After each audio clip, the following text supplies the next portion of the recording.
তুষার ঝড়ে বিপর্যস্ত যুক্তরাষ্ট্রের বিভিন্ন রাজ্য। পরিস্থিতি বিবেচনায় নিউ ইয়র্ক ও নিউ জার্সিতে ঘোষণা করা হয়েছে জরুরি অবস্থা। নিউ ইয়র্কে স্মরণকালের সবচেয়ে বেশি তুষারপাতের পূর্বাভাস দেওয়া হয়েছে। আবহাওয়া বিভাগ বলছে 2 থেকে 5 ইঞ্চি তুষারপাত হতে পারে নিউ ইয়র্কে।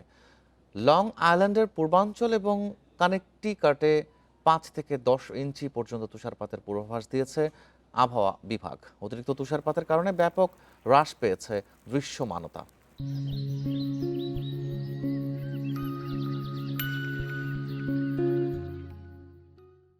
এতে করে নিরাপদ যান চলাচল একেবারে অসম্ভব হয়ে পড়েছে।